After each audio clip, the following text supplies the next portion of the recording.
Сәлем жолдастар, бұл көзқарас подкастының келесі эпизоды. Бүгін менде қонақта продюсер, медиа маман, пиар маманы және қазіргі кезде жеке бренд бойынша консультация беруші, тату тәтті бағдарламасының жүргізушісі Әйкерім Есенәлі. Қош келдің. Рахмет. Рахмет маған менің алаңыма қонаққа келгенге. Білем, сені көбісі қалап. Сені көбісі қалайды, бірақ көбісі өзіне қонақ шақырғысы келеді, бірақ маған қонақ болып келген үшін үлкен рахмет. Түнгі шайды көрем, пікірлеспіз, сосын қуана келдің. Рахмет. Маған соңғы кезде сенің жасап жатқан жобаң ұнайды. Тату тәтті ұнайды болғанда бір ерекше формат. Бәрі ұнайды деп айта алмаймын. Бірақ андай өзіме де.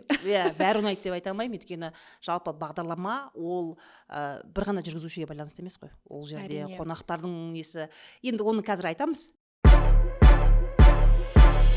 Әртүрлі көзқарас, адамға болма қас, бостандық үшін сен сана.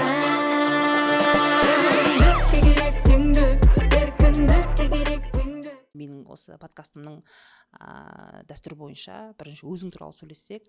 Қай жақтың тумасысың, үйлеріңде қаншаусыңдар, бауырларың бар ма? Жалпы өзің туралы автобиография мектептегідей мен деген сияқты. Әйкерім Есенәлі 1986 жылы Қызылорда облысы. Қызылордадамын. 2004 жылы мектеп бітірдім. Анам, әкем өте ерте кетіп қалды. Әкем мектепте оқитын кезімде кетіп қалды. Анам 2007-де кетті, 3-ші курста оқитын кезімде. Бесеуміз, алдымда әпкем бар, 3 ағам бар, сосын кенжесі мен, көптен күткен қыз деп айтады бәрі. Сосын сәл еркелеу өскен. Бірақ енді еркелеу болғанмен 90-шы жылдардағы еркелік басқа ғой. Біздің балалық. Өте бір сондай талапшыл, перфекционист әйелдің қызы болдым. Үйде кітап тренд болады. Кітап тренд, үйде әпкем де өзі көптен сіңілім қашан болады деп күткесін, анам да өзі кітапты көп оқыған. Любойына мысалы бір өлең айтсаң, өлең жатқа керек болса, ол жалғастырып алып кете алады. Сондай тұғында үйде өзі өзінің медитациясы болу керек. Ән кітабын алып, мен қасына құшақтап алып, ән айтатын, сондай мәдениетке жақын. Жалпы Қызылорданың тұрғындары сондай өнерге, тіл байлығы керемет қой. Тілге керемет. Айтыскерлердің көбісі сіздер жақтан ғой. Сонымен мен де кітапқа жақын өстім. Мен ертегі бірден оқып үйренгеннен ертегі оқып үйрендім. Ертегі оқи бастадым, шығарма оқи бастадым. Сосын бір 5-ші класста қателеспесем шығарма жаза бастадым. Бірінші табыс сол 5-ші класста газетке жариялаған 400 теңге, 200 теңге береді саған. Мәсік, бала үшін ол керемет. Фрилансер, журналист. Сосын мектептің газеті болды. Бірақ мен ешқашан енді ұлдардан кейін рогатка атып, сондай өстім да, ләңгі теуіп, ұл сияқты күшікпен ойнап, сондай өстім. Мен өзімді қыз деп ешқашандай әдемімін деп, өйткені ұлдар сені прикол ұстайды. Ой, сен дейді, шортикпен жүресің. Ешқашан қыз болып жүрген емес. Брат, родной болып жүрсің. Сондай болдым да, мен ешқашан мынандай болған жоқпын.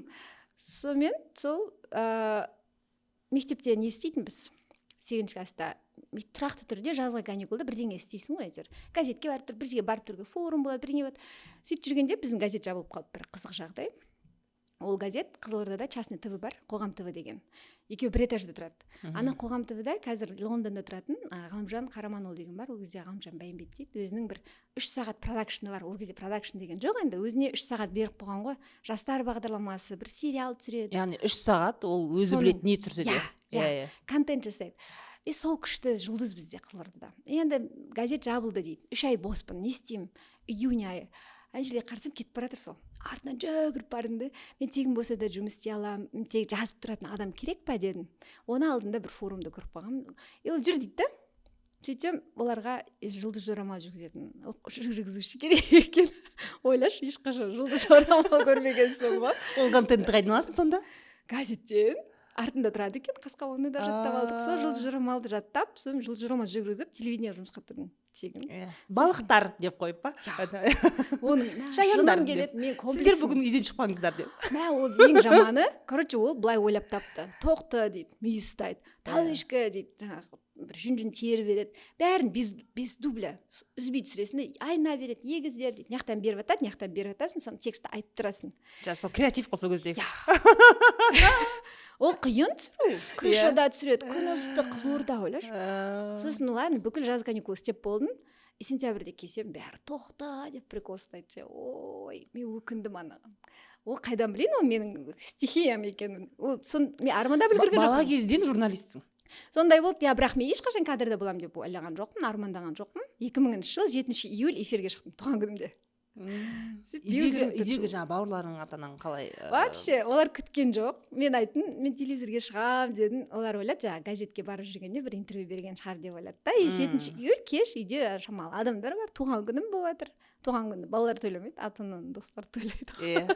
Бізде сондай. Телевизорда шықтым бір кезде. Біздің жүргізушіміз Айкерім Маратқызы деген кезде. Тоқта деп шыққанда бәрі шок болды үйде.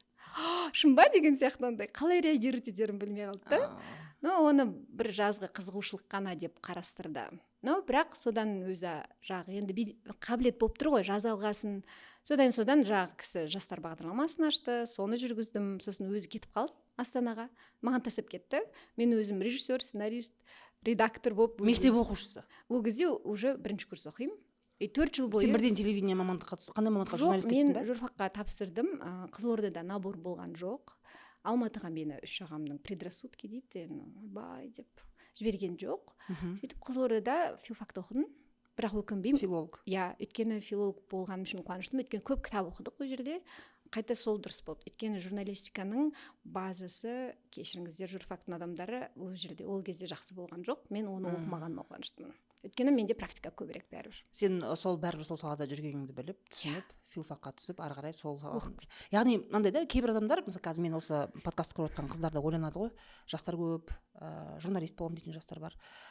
Қалай өзімнің мамандығымды бастасам болады, қалай осылай телевидениеға шықсам болады деген ойы бар да. Қарап отырсақ, сен 5-ші класстан бері бір әйтеуір бірдеңе жазып, 5-ші бірдеңеден бастап практика жасап жүрдің да. Ол барлық балада жоқ. Мысалы менің сіңілім 9-ші классына кейін мен оқымаймын, мен дизайнер боламын деді, тұрып алды. Тұрып алды. Оған сенбейді әке-шешем. Қайдағы дизайнер, біз бәріміз семьямызбен бухгалтерміз, сен қалай дизайнер боласың деп. Сол қыз бәрібір дизайнер болды қазіргі кезде. Бірақ та кейбір балада сол баяғыдан бар да. Түсіндік, мен кім боламын, маған не ұнайды деген. Бір балалар жасы 20-ға келгенше білмейді. Ол бар ғой, менің ойымша, менің қызым қазір 6-дан асты.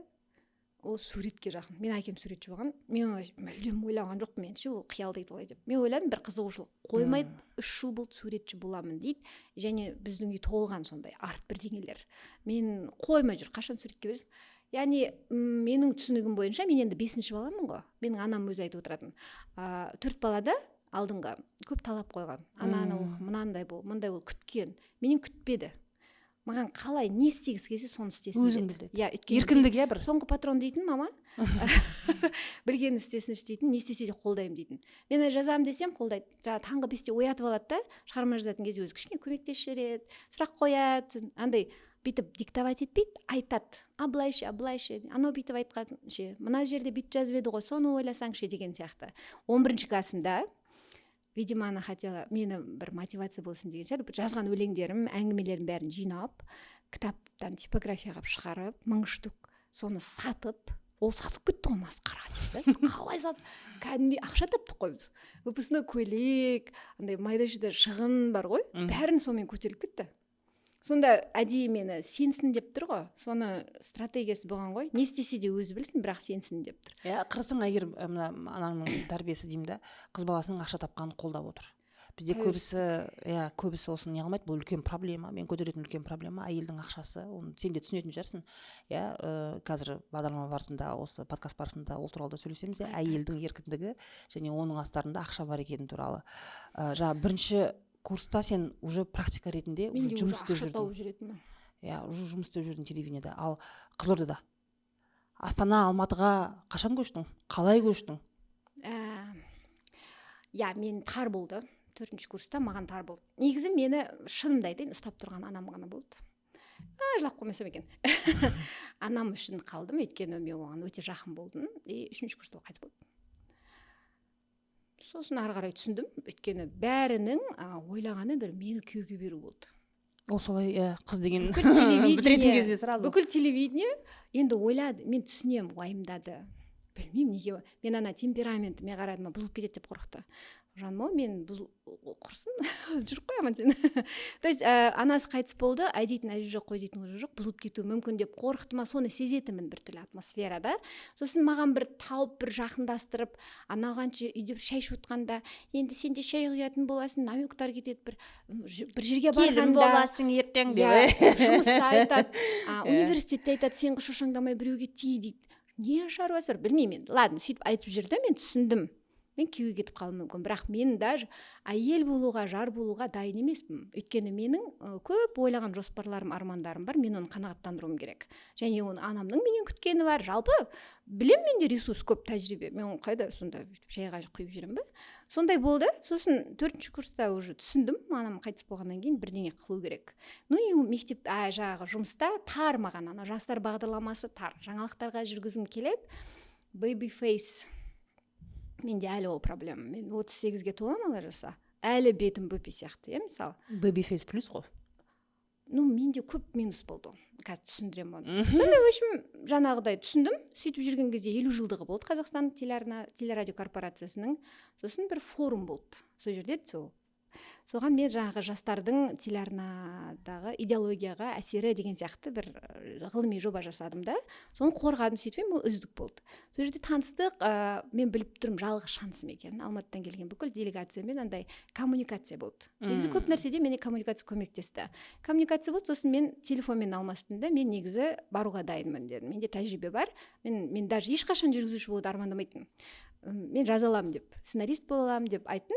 Сонымен ок дедік та, где-то бір май болған кезде былай диссертациям күн, Қызылордадағы жиналыста отырмыз, новый сезонға жоспар. Мен ана жерде булығып отырмын, айтайын деп ары қарай жастар бағдарламасын істей алмаймын, болды, тойдым деген кеп тұр. Бірақ ол жерде бәрі үлкен кісі, мен ол жерде ең кішкентаймын, мен оның духым жоқ, жетпейді. Айгерім ары қарай өзінің жастар бағдарламасын жасай берді деген кезде, просто жиналыстан тұрып шығып кеттім да, көзімнен жас ытқып кетті. Мен не могу, потому что ары қарай 5 жыл жасадым оны. Сосын жаңағы Алматыға Жалғас деген жігіт болды, хабарластым. Мен барайын дедім. Мен баратын болдым жұмысқа. Маған не бар жұмыс, қандай жұмыс бар деп. Дұрыстап сөйлесіп та жүрген жоқпын. Былай бір-екі рет сөйлескен машин. Мерекемен құттықтау ғана ғой. Сонымен жақсы дейді, резюмеңді жібер дейді. Сонымен Mail.ru-мен жіберіп. Сөйтсе сол кезде как раз 2008-де үлкен не болды каналда, Қазақстан каналында перестановка болды. 60 адам жұмыстан шығып кеткен, директор ауысқан, сондай кел деді. Арада бір 5 күн салдым да, үйдегілерге мен Алматыға форумға бара жатырмын дедім ба, тойға бара жатырмын, бүттір кеттім. Сосын кассеталарымды жазып алдым да, Алматыға бардым. Сонымен марқұм Молдабек аға деген бар, Умекен апай деген бар. Көрді өшім, көріп тұр, кассетаны көрді, записті көрді, Пономарев қайтыс болған Азия даусын. Сол кісі қабылдап жатыр. Сол айтты, сен тісің қисық деді, қазір дедім. Я ысылдайсың деді, ешқашан байқамаппын. Кішкене дайындады. Бірақ білмеймін, шықпайды сенен жүргізуші деді. Мейлі маған, жүргізуші керек емес, мен жазсам болды. Ана жерде қызық маған, анам бәрі ше, вау деп тұр. Үлкен масштабты площадка ғой, алаңдар, иә. Енді бұйрық қой, бір сөз мерген деген бағдарлама ашылу керек болды. Сол жерде Молдабек аға айтты, маған барып, сен кастингке жазылсайшы деді. Просто на всякий случай. Окей дедім, 9-да деді. Сонымен азанда линземді киіп атқан, жырылып алды. Жыл қалды, әуре болып кеттім. Сонымен 9:40-та бардым. Барсам, бір кастинг болып жатыр. Кастингке дедім, номерімді жазып алдым. Отырдым, зырылдатып оқып бердім, кетіп қалдым. Сөйтсем, ол Таңшолпанның кастингі екен. Сөйтсем, мен өтіп кеттім. Бұйрық қой. Я, сосын мен өзім сенбеймін. Сондай сәйкестіктер өте көп болды сол сәттерде, бірақ жақсы бір в том месте в тот час дейді ғой. Сірә маңдайыма жазылып тұрған нәрсе шығар. Бір жана сенімділік шығар. Бір андай болды, бір точно вот хочу сильно болды осыған. Ол да бар, иә. Иначе и быть не может. Бірақ сол жерде бір коммуникация болды. Жүрсін Ерман шақырып алды. Негізі сен кастингте өткеніңмен онша қатты ұнап тұрған жоқсың деді маған. Ойбай, қайтеміз енді. Сосын айттым, мен барлық көпірлерді өртеп тастадым дедім. Мен ол жақтан жұмыстан шықтым, Қызылордадан мен әкешем қайтыс болған, мен ол жаққа барсам, мен тек күйеуге шығамын болды дедім. Сіз қазір менің тағдырымның малын шығарасыз дедім. Жауапкершілікті алдым да жердім ана кісіге. Екеуміз ақ отырдық. Бұлай ма ілесің? Жоқ, менше, мен түсініп тұрмын, мен білмеймін ол кезде коммуникация не екенше. Өзімше ол Жүрсін Ерманға кірем деп жоспарламаған күн болады ғой, бір жұмысқа жүріп бара саласың ғой, бір кіресің дейді, ну ладно. И түсініп тұрмын қазір мен тағдырым шешейін деп тұрмын, әйгерім бәрі сенің қолыңда деп тұрмын да, андай. Сосын не істеймін деп, қалай сөйлеймін мына кісімен деп тұрмын. Өзі енді тісің қисық екен деп бастады. Жаман ғой негізі. Жалпы біздің телевидениеда осындай сырт бейнеге қатысты осындай дискриминация жасау дұрыс емес деп ойлаймын. Өйткені адамдар идеальный емес қой. Қазір жетпейді. Қазір неше Ол кезде солай болды ма? Ол кезде арық болады, әдемі болу керек, бәрі сондай ухоженный, қымбат киіну керек. Сосын бэйби фейс болу керек. Бэйби фейс кейін ана саяси бағдарламаларға келгенде ғой. Болды ғой саяси бағдарламам менің. Мынау кішкентай қыз не біледі деген әңгіме болады деп ойлаймын. Әлі де сөйтіп, мысалы, TikTokта мені танымайтын адамдар осы кезде тату тәтті деген жап-жас болып не етіп отыр дейді. Менен сонда қасымдағы апалар менен бір 2 жас үлкен. Жаным деймін, ой, мен ене болатын жасқа келген по идее. Сонымен өшім сол жерде өтіп кетті, коммуникация шешіп жүрді. Сонымен қалдым, манипуляция. Ол қай жылы? 2008. Сөйтіп Таңшолпан жүргіздім. Содан бері сен телевидениедасың. Иә? Таңшолпан, одан кейін 2000-дан бері мен. Жобалардың Таңшолпан, окей, дұрыстап түсіндірейік. Таңшолпан жүргіздім, сосын мен алып тастады эфирден. Ол жерде өте жиі кездесетін жағдай, сені түсініксіз жағдайда жүргізушіліктен эфирден алып тастай салады. Негізі телевидениеға қызығатын адамдарға айтарым, жүргізушілік мамандық емес. Ол қосымша мүмкіндік. Сен на плаву ұсталасың жүргізуші болып, форматыңа сай бір бағдарлама болса жүргізесің. Болмаса ештеңе етпейді, сенде көп қабілет болу керек.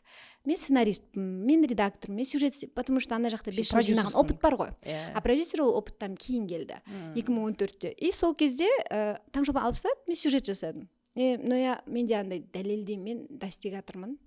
Сондай бар енді сөйтіп өскенбіз, отличницамыз, 4 алған үшін кінәлі сезініп жүретін бала болып өскенмін. И сосын жақсы дедім да, окей, мен сендерге ең күшті сюжет жасауды көрсетемін дедім. Мен менсінбейтін Боран аға деген режиссер болатын. Ол соңында жиналыста мені мақтады, осылай сюжет жасау керек деді. Соған жеттім.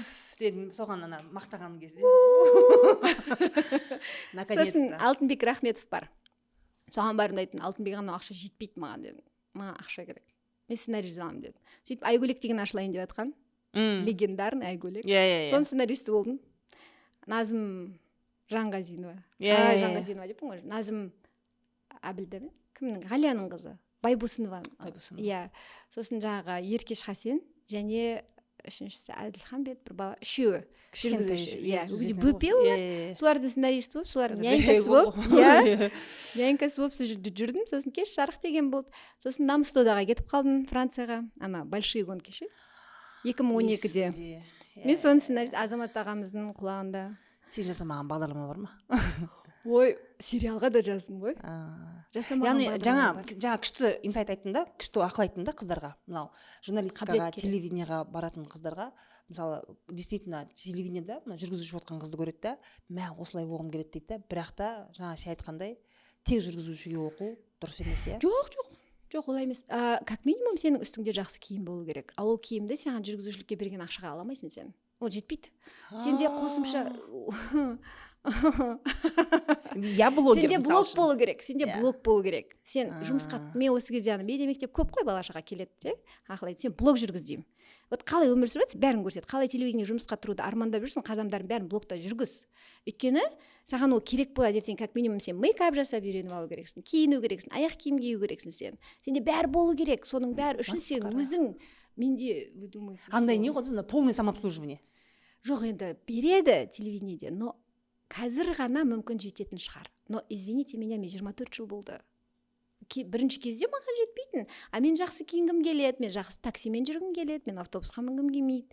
Мысалы, енді ше, қазір аяқта қырып тастайды жүрмін. Жоқ, это нормальное желание. Мен де автобусқа мінгім келмейді никогда. Простите, ол автобус жек көрген емес, просто маған ол дискомфорт. Менде болды, даже таксиде болды, жыным келеді саған деген таксистер. Айгүл Бақтың жүргізетін кезде.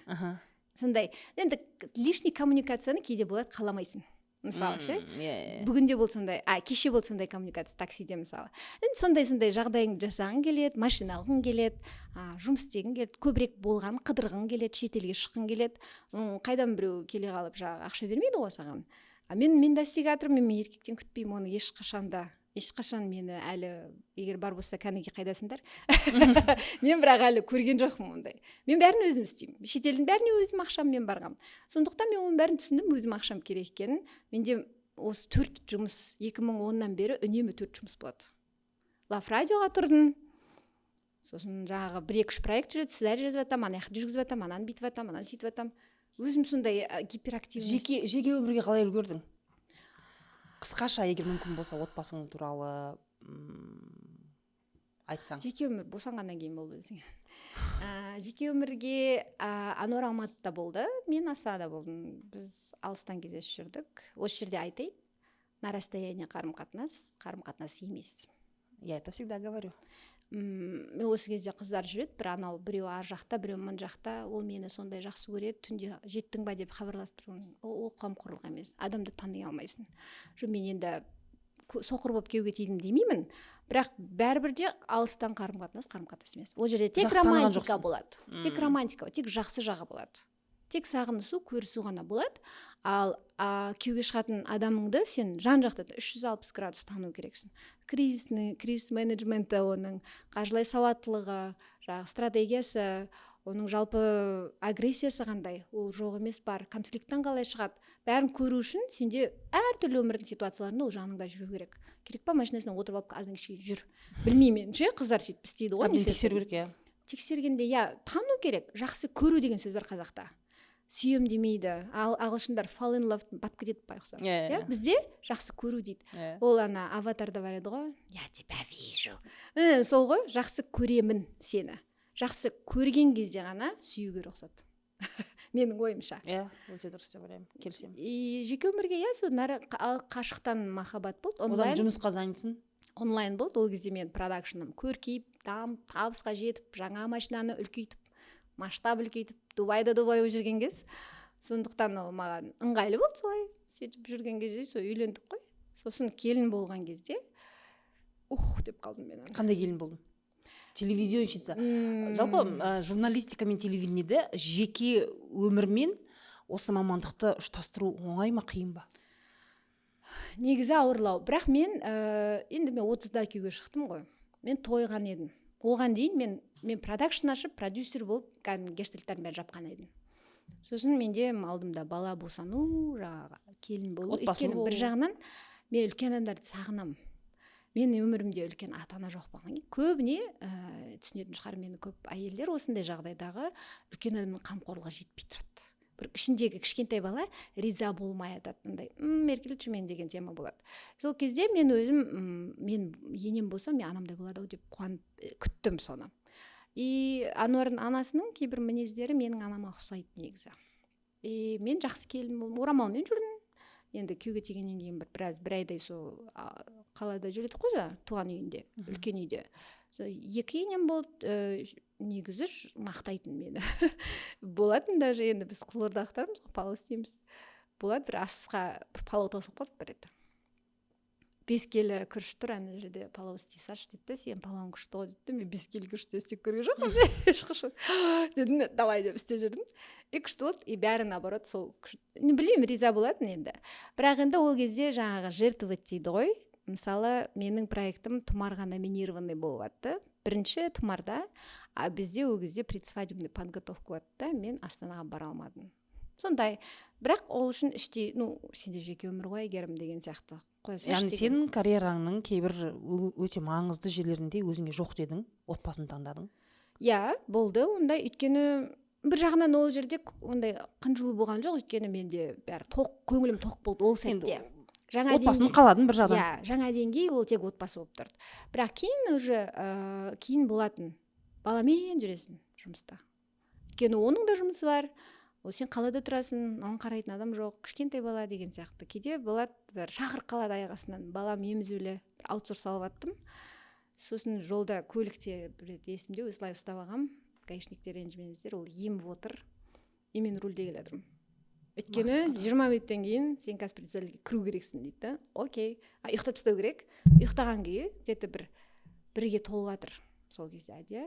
Қыздарға бердім, ұйықтау кезінде өзі жүгіріп кіріп кеттім. Шықтым, енді оянып жатыр екен. Сондай кездер болды. Бірақ оған да үйрендік қой енді. Әйелдің қолынан не келмейді? Қаласа істейді екен. Өйткені әйел заведомо түсінеді біздің қоғамда. Егер карьераның қаласа, ол өз жауапкершілігіне қосымша тағы бір жұмыс алатынын. Екесе жұмыс. Жоқ, мен қазір Ануарды құнсыздандырғым келмейді. Ол өте жақсы әке болды. отбасында ол өте ол да өзінің бір кейбір паузалар жасап баламен отыратын, келісіп алатынбыз, сондай нәрселер істейтінбіз. Бірақ бәрібір де бірақ жұмысқа алып бармайды баланы. үнемі оны қинамайсың ғой. Иә. Үнемі түсініп тұрсың ғой, сен өзің үшін істеп жатқанын. Өзі алып бар ма жұмысқа баланы? Болды, иә, 1-2 рет болды. Эфирлердің арасында. Адя негізі Казмедияда өсті. Казмедияның қызы. Иә, жақсы көреді бәрі. Бізде көп болады, бізде IT әлемде де бар. Ол жақта кішкене гендерлік теңдік мәселесіне более демократично қарайтын шығар. Жаңағыдай папасы сондай 1-2 жасар баланы алып келіп жүреді, әйелім жұмысқа кетті. Бүгін менің кезегім деп. Бүкіл офис болып оны жаңағыдай жалғыз бәрібір еркек қарамайды ше. Сол офиста, иә, сол офиста қыздар қарап жүреді. Жаңа бутылегін беріп, сыдыңкені кішке қарай тымпиып жұмысқа деседі. Ондай ситуациялар бар. Бірақ бұл дегеніміз не, кішкентай бала қараусыз бәрі қалмайды. Осындай кезде мен айтатын едім, отбасылар 50-50 бөлінсе, бір күні әйел алып кетсе жұмысқа, екінші күні күйеу алып кетсе жұмысқа, бұл отбасыны былай берік ұстауға, сақтауға көмектеседі деп. Не үшін ажырастыңдар, айта аласың ба? Не түсінбеушілік болды? Альтруистік көзқарастардан қазір айтуға құқығым жоқ. Мен ешкімге зияным тигізгім келмейді. Жалпы мен осы эфирлерде көп қозғайтын мәселе бар да, бізде қазақ үйленген кезде той қалай жасайды? Ұзату, сырға салу, үйлену, құдалық екі жақтан, 100 жыл күйеу, 1000 жыл құда. Не деген махаббат, не деген төс қағыстыру, құйрық бауыр жегізу, мақұл. Бұл біздің туған туыстың әдемі дәстүрі. Мен оны жоққа шығармаймын. Ал 2 жас бір-бірін сүйіп, құлай сүйіп, бір-біріне свиданияға жүгіріп, алғашқы махаббат, алғашқы тәтті сезімдерді, это столько классных вот эмоций, да? Бірақ ажырасқан кезде номер 1 жау болады. Иә. Неге бізде қазақ әдемі үйленуді біледі да, бірақ әдемі ажырасуды білмейді сенің ойыңша? Үйрену керек қазір, өйткені қалай десек де біз 2-ші орынға шығып кеттік ажырасу статистикасы бойынша әлемде. Білмеймін, осы статистика кішкене күмән бар дейді, бірақ енді жарайды, әртүрлі статистика келеді, бірақ 50 мойындайық та көп. Мойындайық, ажырасу көп. 4 адам отырса 2 ажырасқан ғой. 50%, иә. Яғни қазір бір қыз бізді тыңдап отырған, тұрмысқа шықпаған қыз, тұрмысқа шықса, оның ертең ажыраспауы 50%. Иә, мысалы, кәсіпкер бизнеске 10 миллион теңге салды дейік. И ода риск бар да, 50-50 риск. Не сен 10 миллион күйіп кетеді, немесе сен ары қарай бизнесің жүреді деген сияқты. Қазір отбасы құру қыздар үшін де, жігіттер үшін де тура осындай рискте тұр. Риск менеджмент. Иә, тура осындай рискте тұр. Жалпы осы туралы ажырасу мәселесінде неге әдемі ажырасамайды? Әлі күнге дейін бір ажырасуды, немесе ажырасқандарды қатты даттайды, иә? Әсіресе қайын жұрттар, екі жұрт ұрысады бір-бірімен. Иә, сөйтеді, эго. Біз жалпы біздің халықта эго басым. Эго өте үлкен, завышенный нәрсе, көп жағдайлар. Ол дәл сол жаңаға тойды ұзатуда 400 адам болса, тойда да 400 адам жасау деген сияқты. Ұзатуда бізді күшті қарсы. Мен түсінем, жауап сондай болу керек, қалмау керек, екі жақ бірдей болу керек деген сияқты. Анау бриллиант берді, мынау үйтті бүйтті. Оның бәрінің айналып келгенде ренжімеңіздер, ар жағында эго бар. Менің ойымша, ажырасуда да негізі эго. Менің ойымша, бүкіл конфликттерге себепкер. Енді бір прикол емес, кейс айтып жіберейін. Мысалы, бізде тату тәттіде финалға өткен жұп бар, Сабира и Жания, енесі Жания ханым. Олар ажырасқан семьяның енесі мен келіні. Екеуі 5 бала бар ортада. Подожди. Енесі, это бывшая енешка, бывшая келінка, правильно? Иә. Екеуі экстар, бірақ ене келін болып бағдарламаға қатысып отыр. Құрбы. Мен ойладым, бір енді мүмкін емес деп ойладым. Кадрдан да тыс көп коммуникациясын көресің ғой, өмір сүруін көресің, лайф көресің. Олар өте жақын. Унисон, өте. Күйеуі қойды. Өз өмірін сүріп жатыр. Ему хорошо. Не знаю, какой хорошо устроился. Тықтысай, өз өмірін сүріп жатыр, білмеймін, араласқан жоқпын. Бірақ мен білем, ажырасса да керемет болып жүрген. Ана жерде араларында конкретно нақты не болған білмеймін. Ажырасқан, білем. На документах, может быть. Жоқ, бірге тұрғысы келмейді. тіпті қарастырғысы келмейді оны. Өйткені енесі Сабираның жаңағы қосылғанын қалайды екен, енді эфирде айтылған нәрсе біреу. Иә, қосылған қалайды екен, Сабира қосылғысы келмейді. Өйткені шешім қабылдап кеткен балаларымен бірге жаңағы тыныш гармонияда өмір сүру үшін қашықтықта қарым-қатынас дұрыс деп есептейді. Негізі сондай шешім қабылдаған. Неге былайынша алып қарасаң, одан да қырғи қабақ болып балалардың туыстардан айырғандан гөрі осы дұрысырақ негізі.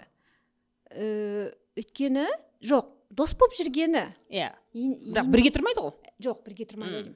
Экс-ене, яғни әженің олардың екеудің қарым-қатынастарының нашар болғанына қарамастан жақсы болып қалуы, келінді, яғни бұрынғы келінді, балалардың анасын сыйлай білуі маңызды деп есептеймін.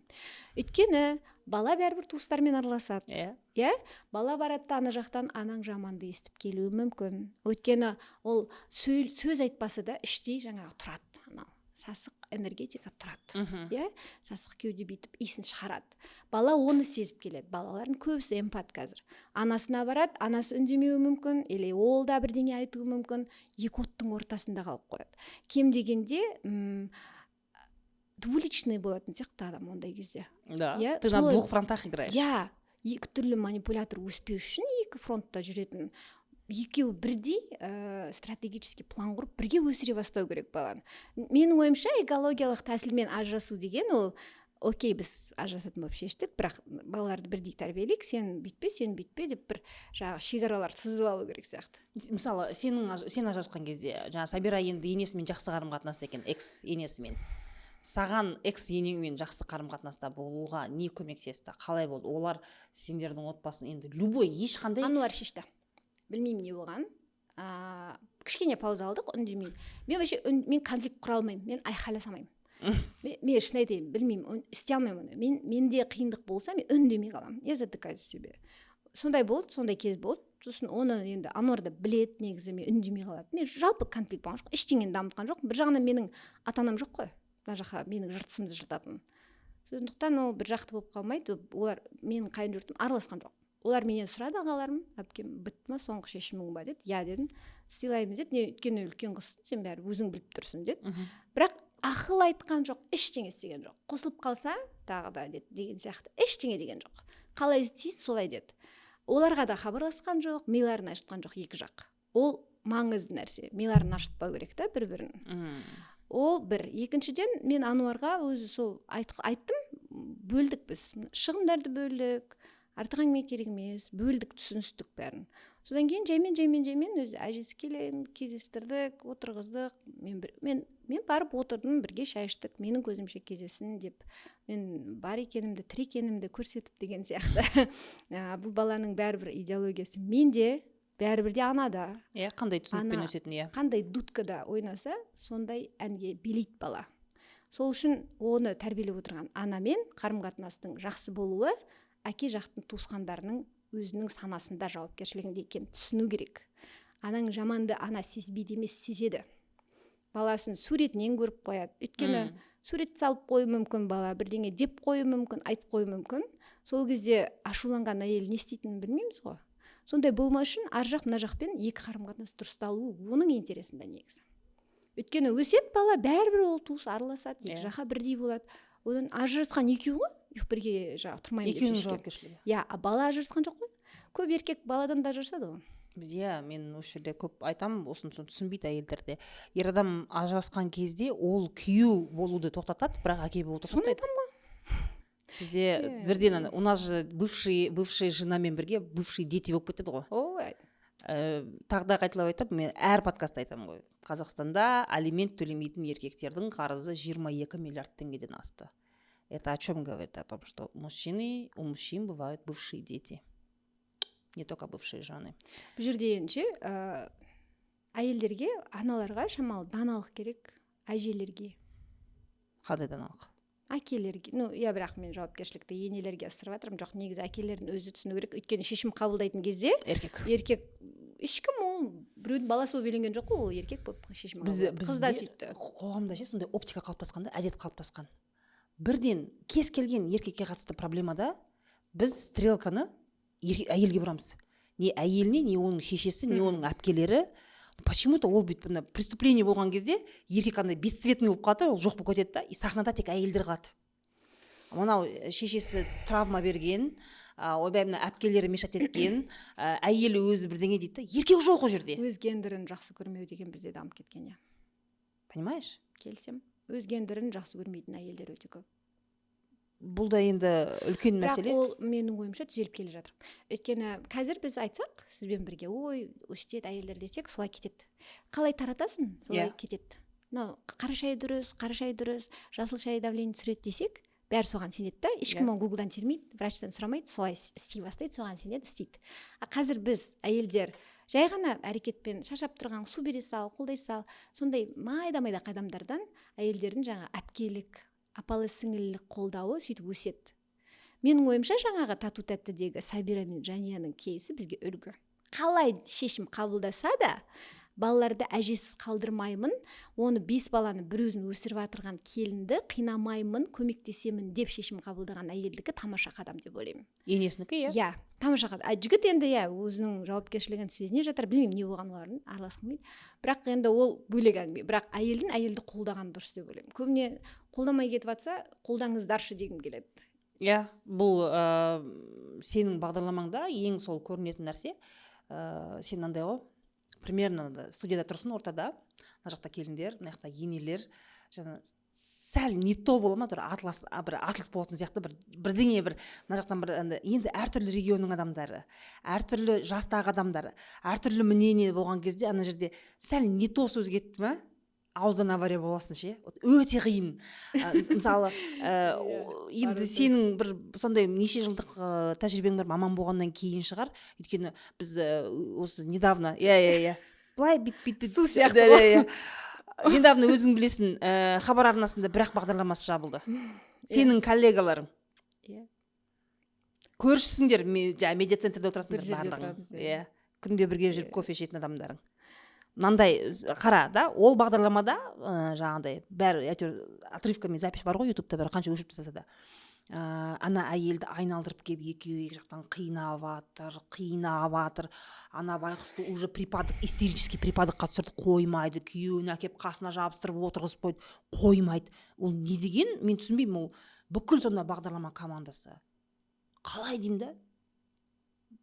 Сен өзің эксперт, мүмкін сен өзің коллегаларың туралы жаман айтқың келмейтін шығар, бірақ өзің эксперттік ойың. Мен білмеймін не болған ол жерде, кімдер жұмыс істейтінін де білмейді екенмін. Негізі былай сырттай таныспыз, қатты таныс емеспіз ол командамен. Бірақ негізі мен өмір бойы прямой эфирде істеймін. Жүргізушіде жауапкершілік көп. Иә. Команда жүргізушіге іледі. Көбіне өмір көркем жүргізуші әйел көбіне өзің алып шығасың. Менің ойымша жүргізуші болуға шешім қабылдаған адамда психологиялық білім болу керек. Ол жаңағы күн сайынғы жинап алған тәжірибең жетпейді ол жерде. Адамды түсіну, психологияның негізгі несі жаңағы төркіні түсіну ғой. Эмоциональный интеллект. Иә. Сен түсініп сол жерде бұрып отыру керексің ғой. Журналистиканың үнемі айтатын бір нәрсе бар. Ең алтын қағидасы объективтілік. Екі жаққа да шықпау. Нейтрал. Объективтісің, сен бақылаушысың, және ол жерде негізі менің ойымша әрбір журналист өзін объективті болуым керек деп маңдайына құйып алса, ол кезде ол сондай болмас еді. Иә, мен мысалы мен енелерді де түсінемін, тату тәттіде, келіндерді де түсінемін. Бірақ өзімді келіндердің адвокатымын деп айтамын, бірақ мен енелерді де түсінемін, олардың заманы сондай болған, түсініп тұрамын. Бірақ мен ешкімге жақтаса алмаймын. Олар сол тәрбиемен келді. Мен жақтасуға хақым жоқ ол жерде. Тек мен ақпарат етамын. Ақпарат бір ойға салуы мүмкін. Әркім өзінше қабылдауы мүмкін, әрі қарай оның қабылдауының жауапкершілігінде. Бірақ мен ақпарат айтамын. Негізі былай ғой деп, ешкімді ұруға хақы жоқ деген видео. Бірақ сенің реакцияң көзіңнен көрініп тұрады. Ол мен өзім білген жоқпын. Реакцияң оны вообще жаңағыдай. Мен бар ғой. Қазір ана жерде криждан тұншығады қазір, Айгерім қарап отыршы деген кезде. Ол жер бар ғой. Былай ғой. Мен білген жоқпын, мен өзімнің ондай екенін білген жоқпын. Өйткені мынау тату тәтті эфирге шығам дегенге дейін біз 2 айлық программасын түсіріп тастадық. Түсіріп тастадық та, бірінші рет мен монтажға барған жоқпын, өйткені күні бойы съемкада жүресің, қарамайсың. Мен прямой эфирде білесің ғой, бірақ ракурсыңды көрсетеді, білмейсің ғой ондай болатқан.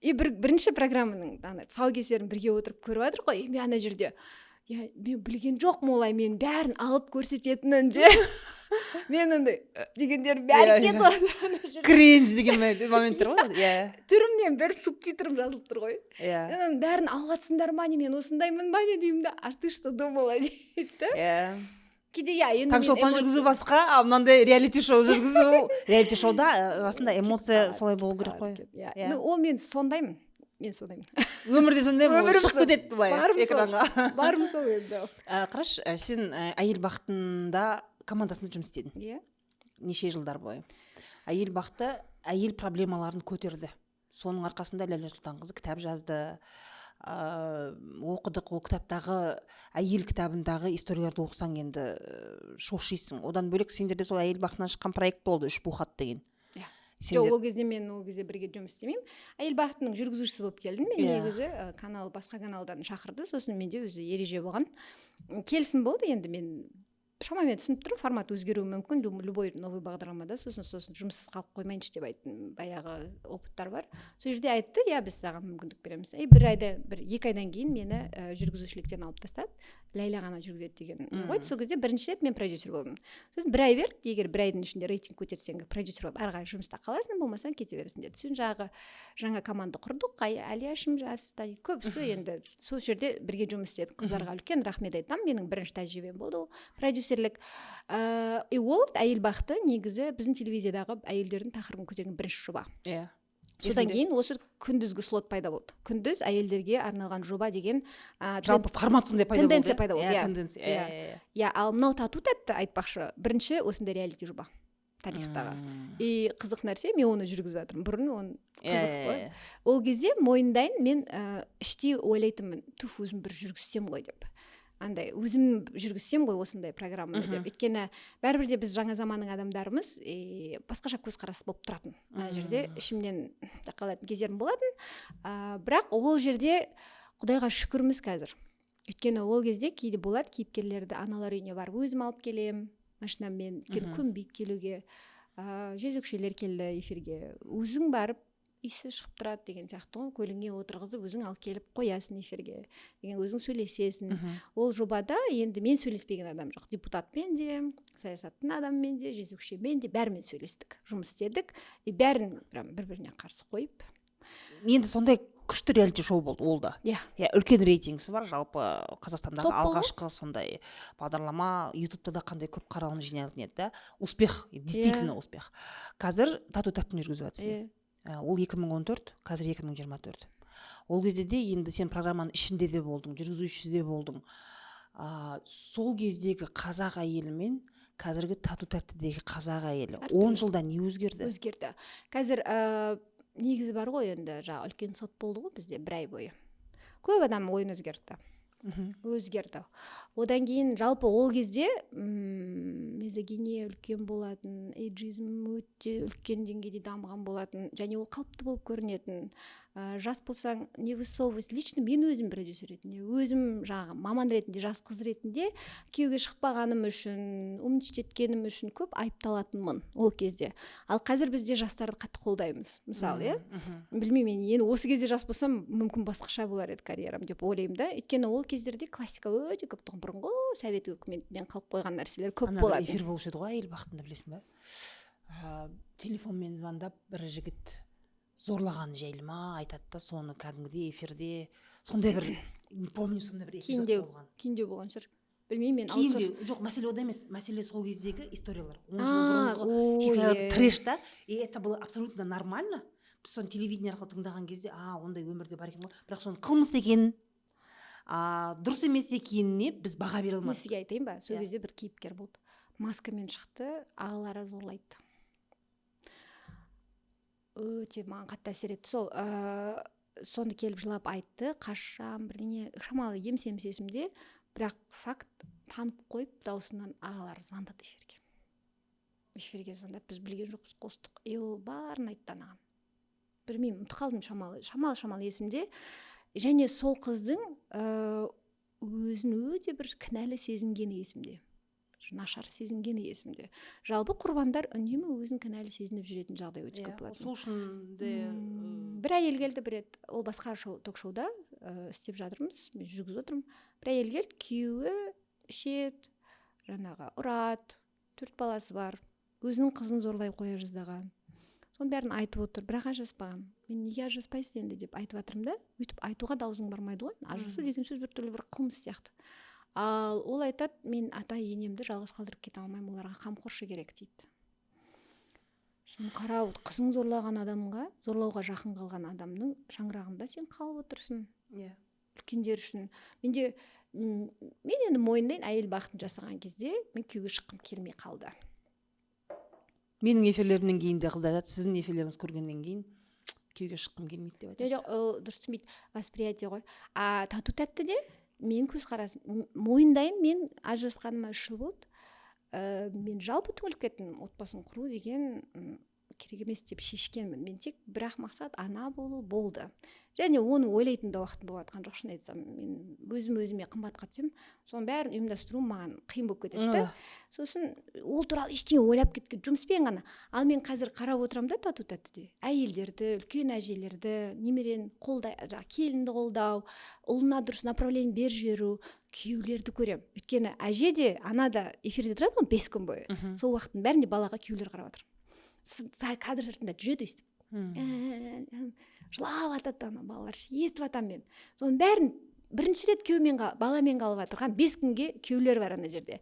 Қараймын да өте жақсы адекват қалып атқан. Көремін да қазір қоғам өзгергеніне көзім жетеді. Даже оны айтасыз, 2021-де мен Ұлыс медианың бір подкастына бардым. Сол жерде сепарация туралы айттым.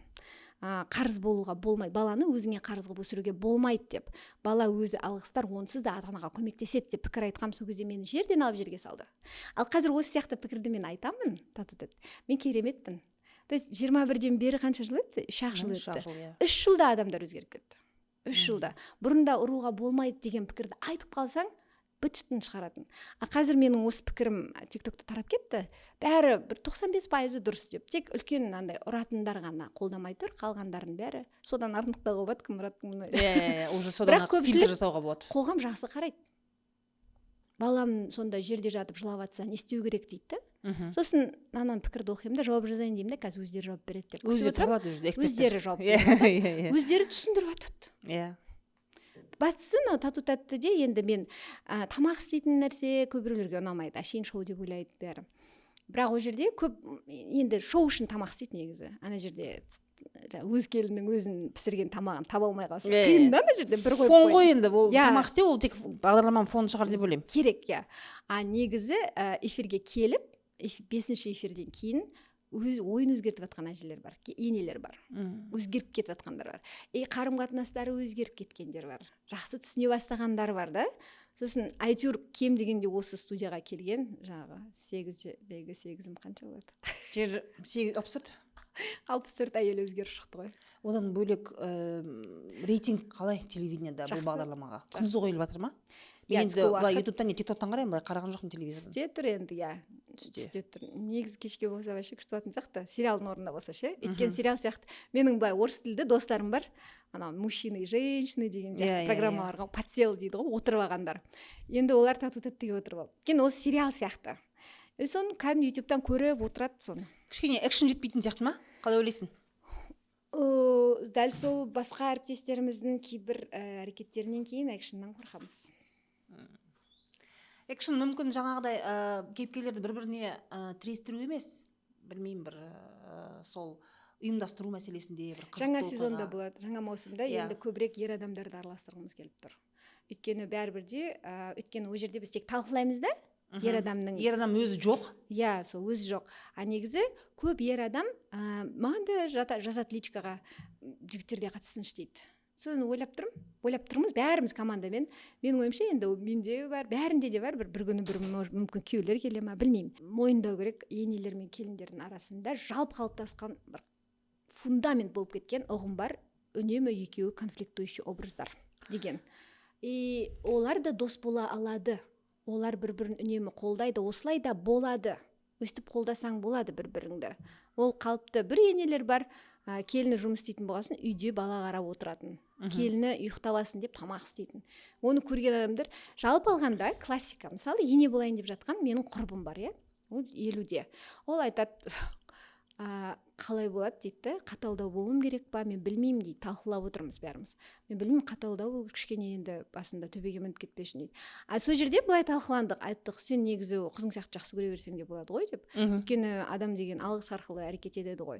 Сен оған былай кішкене бір алақаныңды ашып құшақ жайсаң, ол да саған сөйте бастайды. Ойлашы, сендер бір-бірлеріңді қалай қолдасаңдар, сосын бала қандай махаббатта өседі ертең. Ер адам қандай өзін жақсы көретін болады. Ол анасы қолдап тұрған нәрсеге көңіл тоқ болады ер адамның да. Әйелдің де өзінің ризашылығы арта бастайды. Сол кезде жай ғана сен неге махаббаттан әрекет етпейсің деген сияқты. Сол кезде ойланып қалды. Өйткені бізде альтернативті сценарий жоқ. Өкінішке қарай сондай образ құрылып тастады да, білмеймін, бір киноларда. Ол әйелдердің дедовщинасы деп атаймын мен. Мүмкін, ол да болған шығар, білмеймін. Бірақ қазіргі осы о басында тату тәттіні құрған кездегі миссия солай болды. Бұл екі возрасттың, екі әлеуметтік топтың, екі жағы кезеңнің адамдары дос бола алады. Мүмкін ол деген сияқты. Оған менің ойымша миссияға жетіп жатырмыз. Бірақ ол жерде көп талқыланатын тұрмыстық зорлық-зомбылық көп талқыланады, ажырасу өте көп талқыланады, мизогиния көп талқыланады, эйджизм өте көп талқыланады. И жаңағы карьераға, жаңағы жеке қаржылай тәуелсіздік, өзін-өзі, әйелдің өзін сезінуі, проявление личное дейді ғой, сол талқыланады. Өйткені енелерге, жастарға бәріне ой салу керек та. Бұған керек ау. Сенде ондай болмаса, бұда болмау керек деген сөз емес қой деген сияқты нәрсені айту керек та. Бірақ қайта айта берсең соған, сен бәрі Кока-кола рекламасын бәрі кола ішеді ғой, мысалы, әйтпесе бәрі білмеседі ғой. Жоқ, ол дұрыс. Мен жаңағы бағдарламаның еркекті қосу туралы идея бар. Қосу керек деп ойлаймын да, өйткені бұл бағдарлама тағы не нәрсені береді, қоғамға жалпы, үйдің берекесі әйелде деген нәрсе. Негізі бұл сезонда да бар, негізі енді шығады финалда. Мүмкін мен ойлаймын да, жаңағыдай арасында сендер жаңа интервью аласыңдар ғой. Яғни жоба болады, сосын на фоне белой стены жаңағы кейіпкер өз ойын айтады ғой. Сондай кезде, сондай лайф немесе бэкстейдж көрсеткен кезде жаңағы бала қарап жүрген күйеуін көрсетсе. Көрсетіп жатыр, көрмей қаласың ғой просто. Сондай бір кішкене. Бар. Я, өйткені сосын финалда, полуфиналда олардың үйлеріне барып түсірген бар. Күйеулерін түсірген бар. Видеомен күйеулеріне звондайтын моменттер бар көп. Значит, ол TikTokқа шықпайды ол. Айтам, СММшке. TikTokқа шықса, осындай, өйткені біздегі қазіргі проблема, ол жаңа бірінші проблема ене мен келіннің ортасындағы әйелдік сабақтастық, жаңағы түсіністік, сендер жақсы көтеріп отырсыңдар да. И екінші мәселе отбасыға, отбасылық берекеге, отбасының тату тәтті болуына еркектің араласпауы. Осы үлкен глобальный проблема. Еркек менікі емес, ол менің жұмысым емес деп ойлайды, я на все готовый приду деп ойлайды. Бір кейс болды. Бір кейс болды. Бір ене айтып отыр. Мен жаңағы жас келінге не істесе де отырса опақ, тұрса сопақ болды дейді. Ене болуды білмеймін дейді. И не істесе де ұнамайды, баламды қызғанам ба білмеймін, бір теріс гормондар көтеріліп жатыр дейді. Әйтеуір ана қызға жыным келеді дейді. Сосын сөйтіп бір күн жалғыз үйір ұлы бар. Ұлы келіп айтқан ғой, мама деген ғой. Саған ұнамаса, онда бөлек кете береміз, өзің қала бер деген. Немесе өзіңнің әрекеттеріңді қарастырып көрші, неге өтіп кеттің деген. Мен сені жақсы көремін, бірақ ол менің әйелім ғой, ертең мен онымен семья құрамын, ажыраспаймын деген. Содан кейін ана ене ойын өзгерткен. Ойын прям өзгерткен, әрекеті де өзгерген. Кейде жай ғана альтернативті көзқарас дейді ғой, сол керек та, басқаша істеп көрші деген. Бұл жерде мен ойлаймын, бұл жақсы кейс. Неге ол жақсы кейс? Жігіт араласты. Ол жігіт соңына дейін баламен жүрді. TikTokта видеосы бар, баласымен шығады. 30 секунд сөйлейді, құдай 30 секунд ана бала итін шығарып жүреді, бәрі соған прикол ұстап жатыр. Негізі бірақ ол айтады, жаңағы еркектің қатысы туралы сондай жақсы пікірін айтады. Негізі осы жерде бір маңызды нәрсе, жігіттердің ішінде мынандай әйелдердің әңгімесіне араласпаймын деген бар. Вот это обожаю, это отбасылық жауапкершіліктен қашу. Ол мен еркекпін, мен әйелдердің ісіне араласпаймын. Почему-то сол отбасының ішінде ол өмір сүреді да, бірақ отбасылық проблема ол әйелдің проблемасы болып есептелінеді. Негізі классификация бұл. Бұл пікір классика болып кеткен. Әйелдердің әңгімесі болады, еркектер араласпайтын. Өз әңгімелері болады. Окей, мысалы біз екеуміз қазір өз әңгімемізді, сырымызды отырсақ, біздің жеке шекарамызға еркектің кіргенін қаламасақ, вайб үшін ол араласпағаны дұрыс. Дәл сонда еркектердің де өзара футбол, білмеймін, жақсы көретін тақырыбы бар, ешкім әйелді араластырғысы келмейтін вайбы болады. Ол еркектерге араласпау дегенді білдіреді. Бірақ ол ешқашанда отбасын сен сол екі әйелдің табысуына себепкер болдың екен, кешір мені, екеуінің жақсы қарым-қатынаста болуына сен жауаптысың. Ол бұдым да әйелдердің әңгімесі бұл жерде емес ол. Бізде бүйтіп бір образ жасап алғанда Барби, барлық Барби розовый деген сияқты. Ондай ол әйелдердің әңгімесі. Ондай емес. Келсем. Осындай бір рефлексия жасасақ, мысалы айтып отырмын ғой, енді сен жаңағы әйел бақытын жасадың, қазір татуаж жасап жатсың. Қазіргі кездегі әйелдің, қазақ әйелінің жағдайы қандай? Сен қалай ойлайсың? Қазір қазақ әйел бақытты ма? Оның қандай мүмкіндіктері бар? Ол қандай өзгеріс жасау керек бақытты болу үшін? Жалпы ойың, қазақ әйелінің қазіргі кезде позициясы қандай? Бақытты деп айта аласың ба? Күрескер әйел. Менің мүмкін жаңағы пікірде жазар өз ракурсынан айтып тұр деп. Бірақ күресуге тура келіп жататын жағдайлар өте көп. Мысалы, қанша жаңағы women empowerment деген неше түрлі форумдарға қатысамыз, еркек болмайды, 2-ақ еркек болады, 100 әйел болады деген сияқты. Әйелдердің гендер теңдігінің, гендерлік жаңағы маңызды мәселелерді қорғау мәселелерінде еркектер болмайды. Әйелдерге үнемі дәлелдеп жүру керек сияқты. Бұл енді бізде қазір қоғамда ауыспалы кезең сияқты, переходной возраст дейді ғой. Мүмкін бізден кейінгі ұрпақтарға жақсы болатын шығар деп енді мен ойлаймын. Бірақ өйткені біз еркектердің әлемінде өмір сүріп кеттік та. Әйелдер өзара еркектің көңілі, назары үшін, мақтау үшін, маладесі үшін күрескен кезде өстік. Бір-бірімен күрескен. Мизогиния соның арқасында. Иә, өйткені енді жағы 20 ғасырда көп еркегімізден айырылып қалдық қой, енді соғыс болып, басқа болып. Менің ойымша соның шаңы мынау. Өйткені бір ауылда 2-ақ еркек қалып қойған кездер болды, қайтыс болды. Енді сөйтіп, бірақ енді қазір Құдайға шүкір 2024 жылда отырмыз, иә, мысалы. 50-50 қазір. Қазір 50-50, әйелде ақша таба алады, әйелде ақылды, әйелде білімді, иә. Ол 20 ғасырда қалып қойған классиканы ұмыту керек та. Бірақ негізі жаңа заманның жігіттері көп, әйеліне түсініп тұратын. Бірақ олар әлі жастар ғана. Біздің замандастарымызда ол басқаша болып жатыр. Біздің замандастарымыз көбіне күресіп жүрген сияқты болып көрінеді маған. Дәлелдеп жүрген сияқты болып көрінеді. Опять-таки бәр жерде емес. Қазір мен былай айтсам, аналар ренжіп қалуы мүмкін да. Бірақ кім? Жігіттер ма? Жоқ, жастар. Өйткені әдемі болып жүрген 20-22-дегі келін жас отбасыларын білем. Бір бала бәр бүйтіп болып жүретін. Біз кинодан көрген кадрлар болып жатады өмірлерінде ше. Вау дейсің. Біздің замандастар, бізден үлкендерде жұмысқа шығу үшін күресіп шығу керек болған, айлығы өсіру үшін күресіп. Зарулен бала емізген дейше, мысалы үшін. Кетіп қалада осы. Окей. Недандай? Руководящий посттар. Басқарушы қызметтерде әйелдердің аздығы, әйелдердің тек орындаушылық қызметтерде көбірек болуы. Қара жұмыста көп әйел. Я руководящийда болса әйелдің эмоциясына көбірек әсер етуі, қызметте, әсіресе үлкен қызметтерде әдемі болсаң, бірден сені объект ретінде қарастыра беретіні ол әлі бар. Әлі бар. Талай әріптесім бар, талай дос бар. Тіпті менің өзімді кейде сөйтіп тастайды. Ой, кәдімгідей лифтте тұрсаң, сен кім үшін сәнденесің дейді.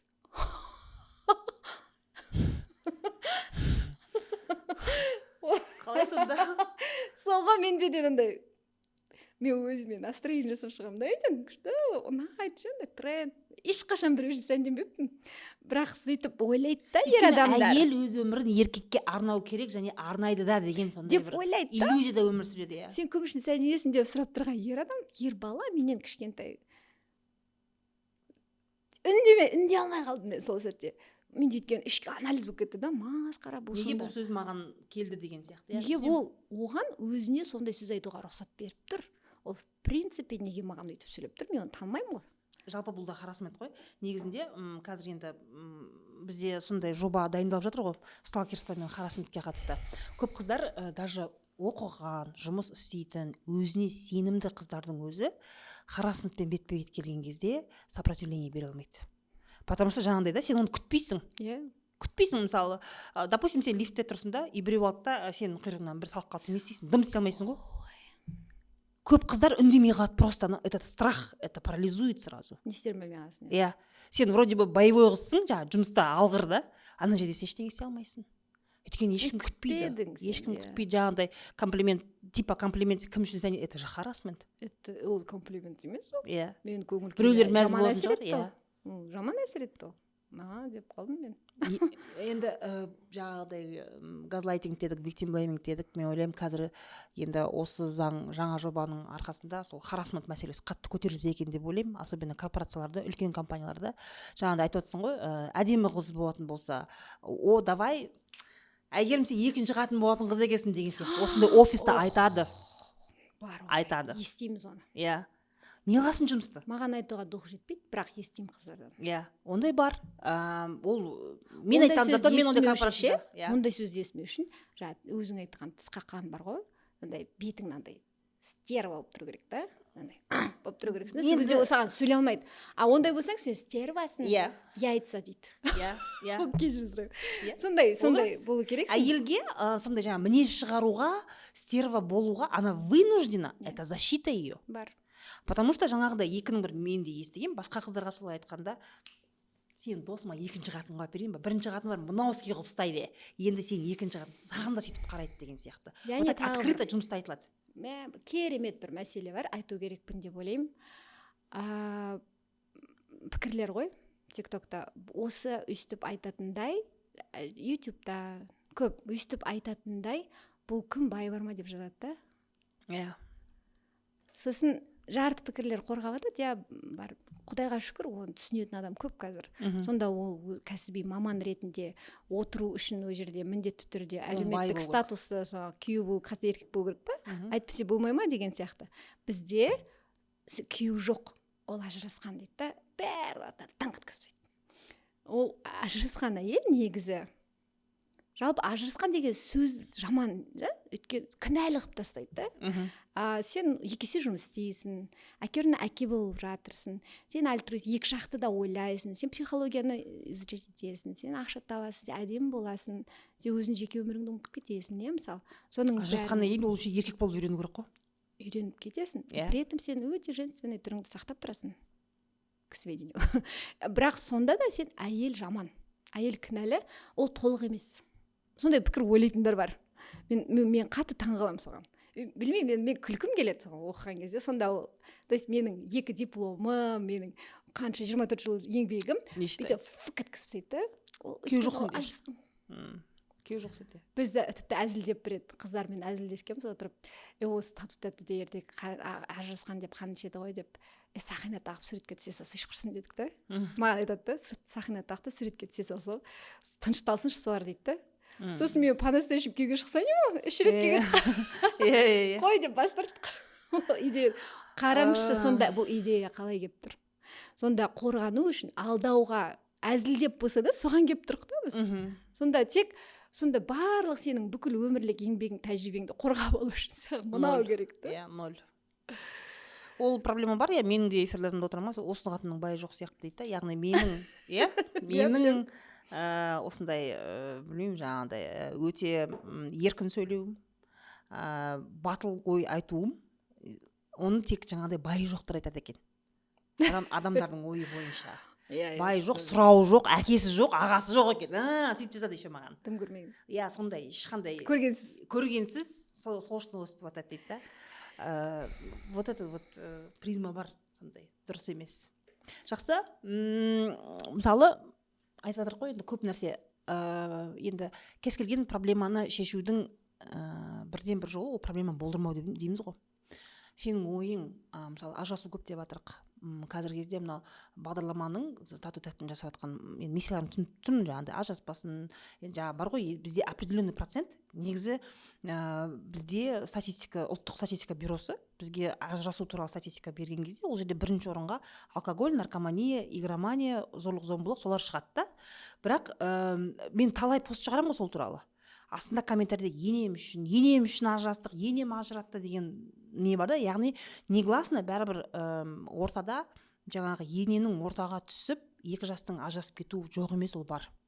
Және бағдарламаның мақсатын түсініп отырмын. Сендер сол факторды да кішкене хотите снизить. Одан бөлек, қазір осы эпизодты көріп отырған жастарға, қыздарға, ұлдар болса ұлдарға, қыздар болса қыздарға мүмкін әртүрлі кеңес немесе ой, өзің идеяңды беретін шығарсың. Үйленбей тұрып, Иә. не істеуге болады? Үйленбей тұрып, ертеңгі күні осылай ажыраспау үшін қалай дайын болу керек тұрмыстық өмірге, отбасылық өмірге? Жігіттерге де қыздарға да.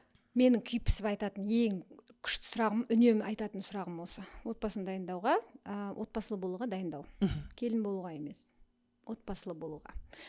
Өйткені тойға дайындалады бәрі, келін болуға дайындайды. Тамақ істеу, келін болуға дайындалдым ба десең, тамақ істеуді үйрендім дейді. Олай емес қой келін болу. Қаржылық сауаттылық. Ең бірінші отбасылы болмас бұрын сенде қаржылық тәуелсіздік. Ер адамда да болсын, әйелде де болсын, қаржылай тәуелсіздік керек.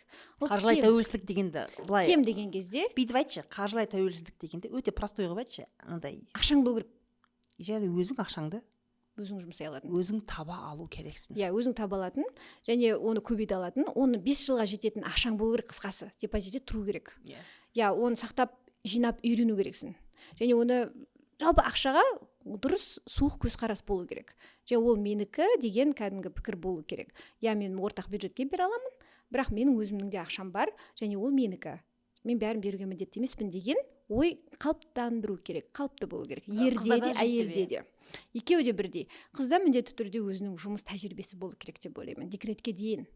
Және қызда міндетті түрде өзінің ортасы болу керек. Және ол құрбыларымен мынандай бар да, бізде жігіттер үйленгеннен кейін көп көріп жүргеніміз ғой, енді қыздарға достарыңды тоқтат дейді.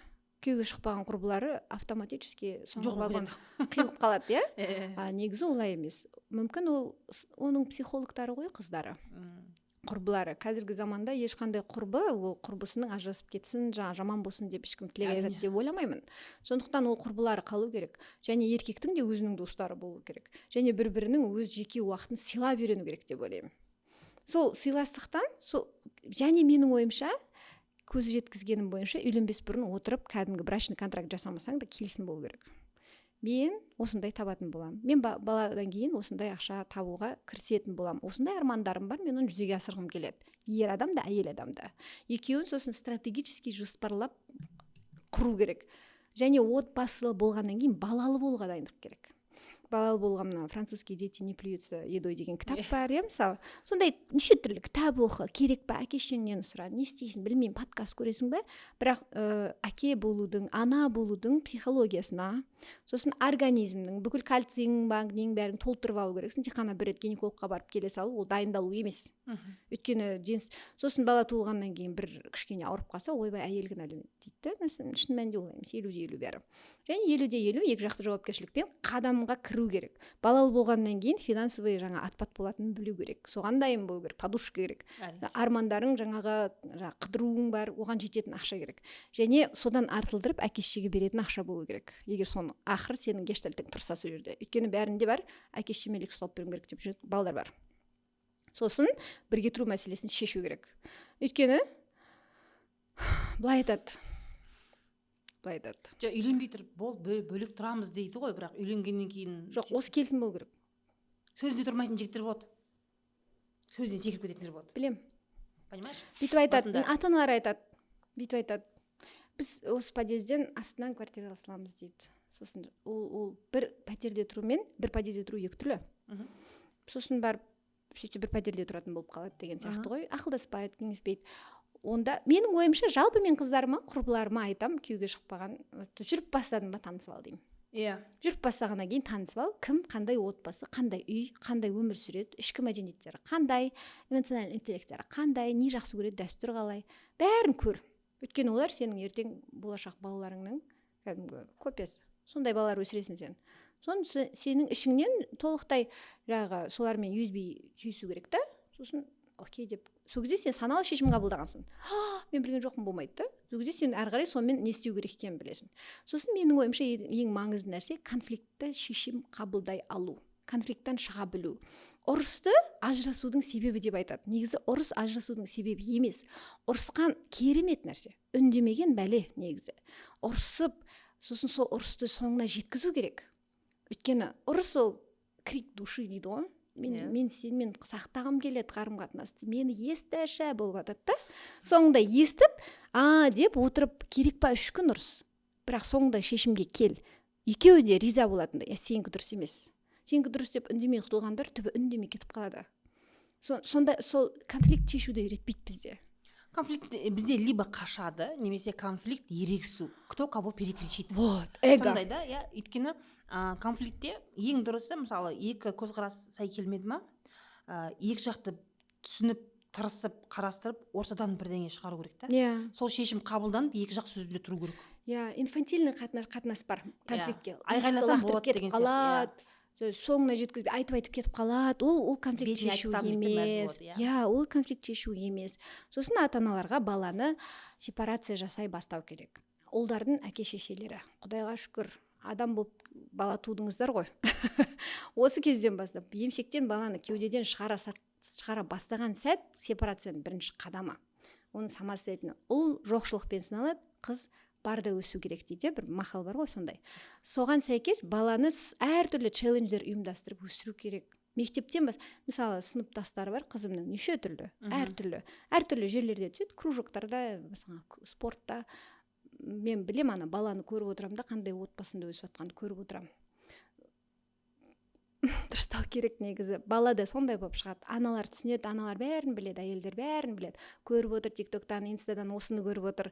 Және іштей сезіп отыр, өзі қандай бала тәрбиелеп отқан, қандай косяк жүріп отқан, күйі қандай екен. Жаймендеп өз тәсілдеріңізбен дұрыстаңыздар бәрін. Өйткені бізге жақсы қоғам керек, біздің балаларымызға жақсы, әдемі қоғам керек. Бір-бірін ұрмай, бір-бірін жақсы көре алатын, бір-бірін түсіне алатын қоғамды біз істейміз қазір. Маған бірақ жаңа ұл тәрбиесінің жауапкершілігін түгелдей әйелге жүктейтін ұнамайды да. Мен ата-аналар едім. Папалар бұл жерде егер ер азамат әкесі ұлдың тәрбиесіне араласпаса, онда бұл ол өсіп жатқан балада бір жақты ғана фокус болады. Очень инфантильный фокус болады. Әкесі жоқ жағдайда қалай болу керек деген сұрақ қою мүмкін осы жерде қазір қарап отырған қыз-келіншектер. Әке образына, ер азаматтың образына сай келетін тренерлар болады, кружоктар болады, спорт, шахматқа берген кезде всегда старайтесь үйірмеде ер азамат сондай болуы. Жаңағыдай апай емес, енді ағай болғанын тырысу керек та. Үйретуші үлкен ер адам. Үлкен ер адам. Сосын одан бөлек жаңағыдай өз әкеңізге жақын, өзіңіздің бауырыңызға жақын етіп тәрбиелеуге болады. Бұл обязательно жаңағыдай ойбай жынды болса да байыңа қайттан қосылып ал деген мәселе емес. Ол как раз таки жындыбай дұрыс балаға не бермейді ғой, үлгі көрсетпейді ғой. Сондықтан да осы мәселеде бұл шешілетін, мына заманда бұл шешілетін проблема деп ойлаймын. Сондықтан да бұдан үлкен проблема жасауға керек жоқ деп ойлаймын. Бір қызық айтайын ба? Давай. Еркектердің көбісі мен жақсы әкемін, баламды жақсы тәрбиелеп жатырмын дейді да. Сосын не істейсің деп сұраймыз ғой енді. Бәрі емес енді, бәрі демеймін. Мен аны боксқа апарамын, мен аны бассейнге апарамын дейді да. Андай үйретеді да. Былай ананы жақсы көру, ананы сыйлау, үлкенді құрметтеу, достарды ұрмау, достармен түсінісу, сөйлесу, ақша жасап көру деген сияқты нәрселерді онша айтпайды, тек кружокқа апару. Және мені курсым бар да. Сол жерде әйелдер көп қатысады, бәрі әйелдер. Сол жерде бір қыз болып бүйтеді, мен ораторский соңы бірақ коммуникация үйретеді. Соны не үшін мына курсқа қатыстыңыз енді деп сұрап отырмын ғой. Өйтсем айтады, мен енеме, күйеуіме ойымды айта алатын болғым келеді дейді. Сосын енді жаңа разбор жасаймыз да, конкретно қандай факт болып тұр қазір айту керек, қандай мақсат бар десем, мен балаларымызды дұрыс тәрбиелеу керек екенімізді күйеуіме айтқым келеді дейді. Өйткені ол жаңағы боксқа сөйтіп апарады, мен оның андай бизнесмен қылып өсірген қалаймын дейді да, оны мен үйрете алмаймын балама дейді. Өйткені авторитеті папасы дейді да. Мен соған үйретуім үшін мен оны түсіндіріп білуім керек дейді да. Әйел күйеуіне ақпаратты өткізу үшін, сату үшін сөзін, ол курс етіп жатыр. Да. До того бізде біріншіден коммуникацияға тәрбиелемейді, біріншіден мектепте, екіншіден это подавленность женщины. Әйелдің сөзі өтімді емес. Байқайсың ба, ақшасы бар әйелдің сөзі өтімі. Әйелім, сен не үшін ақша табасың? Өйткені сөз өту керек. Ол да бір қорған. Сондықтан да жаңа айтып жатсың ғой, әр қыз тұрмысқа шығардың алдында өзінің қаржылық тәуелсіздігін қамтамасыз ету керек деп. Ол жігітке де байланысты, өйткені өзінің қарым-қатынасын өзі қамтамасыз ете алмайтын, өзінің қарабасын қамтамасыз ете алмайтын жігіт, ол әке-шешесінің сөзіне тәуелді болады. Әйел жаңағы шешесі, жігіттің шешесі, сенің әйелің ұнамайды, апарып таста десе, ол тыңдайды, өйткені ол ақша таппайды. Ол өзі жеке тұлға емес, ол әлі емшектен шыққан жоқ. сол сияқты қыздарға да жігіттерге де осы мәселе маңызды. Жалпы егер мен ойлаймын, сен осы жерге қонаққа шақырған бірден бір себебі, менің осы подкастымды қарайтын қыз келіншектер сенің былай қарағанда образың арқылы, сенің жолың арқылы, сенің кейіпкер ретінде ролевой модель арқылы жалпы қыз баласының амбициозный болуы, амбиция қалыпты. иә, амбициозный болуы, ақшалы болуы норма. Ажырасуда тұрған ештеңе жоқ. Мен ойлаймын, ажырасу қазіргі таңда ол әйелдің таңдауы, ол жақсы мүмкіндігі деп ойлаймын. Ары қарай өзінің өмірін құруға, дамуға, қалаған ісін жасауға, өзінің сүйікті ісін дамытуға, маман ретінде өсуге, егер оның екінші жартысы оған көнбесе, әйел өзін таңдаса, онда тұрған ештеңе жоқ деп ойлаймын. Біздің қоғамға осындай мнение жетпейді, осындай ой жетпейді. Сондықтан да сондай бір батыл, еркін Қызылорданың қызы ретінде мен ойлаймын, иә, бір сондай жақсы ролевой модель, жақсы образың сондай деп ойлаймын. Жасап жатқан бағдарламаң жақсы. Ары қарай дамысын. Рахмет. Жаңа айтқандай, менің просьбам, жігіттерді қосыңыздар. Бұйырса. Иә, тату тәтті деген ұғымға ер азаматтар да қосылса, біз Бәрі бірге. қуанар едік, иә. Сондықтан да рахмет бүгін келгенге. Қандай сұрақ қоймадым? Ой, білмеймін, бәрі айтылды. Көзқарас қой, бұл пікір білдіру. Иә. Демек, энергия бойынша осы керек болды. Иә. Рахмет келгенге. Бәрі ұнады деп ойлаймын. Каналға жазылыңыздар, лайк күтем, комментарий күтем. Әйгерімге қоятын сұрақтарыңыз болса, астында қоюға болады, өзі комментарийде жауап береді. Жақсы пікірлерге мен подарок берейін ба? Қандай подарок бересің? 5000 теңге. Білмеймін, классика жанры. Не берейін, айтшы? Кітап беремін. Мен не кітап берген жақсы көремін. Бірақ мен кітапты таңдап бермеймін. Өзі таңдап алады, мен өзім төлеп беремін. Ол ше жұмыс. Ұзақ па? Логистика. Ақша берейікші? Давай. Қанша ақша бересің? Қанша берейін? Жоқ, қанша комментарийға, мысалы, 5000 теңге дедің ғой, бірақ комментарий таңдамайтын шығарсың. Жоқ, енді, үшеу ма? Үшеу? Төртеу ма? Айтшы енді. Білмеймін, үшеу берейін. Өзің айт, білмеймін, ешкім бермейді. Просто мен мотивация істеймін. Бұл нәрсені сен қазір ұсынып отырсың, менде ондай дәстүр жоқ. Просто бәрі жазсын деген ғой. Хорошо. Қанша адамға бердің? Келісті. Қанша адамға бересің? Қанша? Көрейік, 5-ден аспайды. Жақсы. Осы подкасттың астында жақсы болғанда мақтау емес енді. Иә, андай жүрек смайлик болмайды. Жоқ, ондай емес. Ойды Инсайттар. білдірген, не түйдіңіз, не түсіндіңіз, осы подкаст сізге не берді, или не жетпей қалды деген критика болса да жақсы. Сондай 5 комментарийға 5000 теңгеден Әйгерім Каспийна аударып береді.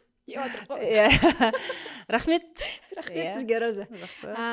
Түнгі шайды жауапсыз. Иә. Көбісі бауыр басып қалған, күтіп жатыр. Енді мен ойымша оның орнына жақсы жоба болады деп. Мен де шоумэнмін ғой, инстаграмның шоумен. Өйткені ол көп адамның кішкене болса да ойын өзгертуге, бойында сенімділікке әсерін тигізді ғой. Өйткені үйреніп қалдық бәріміз, сондықтан басқа бірдеңе күтеміз. Спойлер сұрамақ қойын, бірақ күтеміз. Бұйырса, рахмет. Рахмет. Әртүрлі көзқарас, адамға болма қас, бостандық үшін сен сана.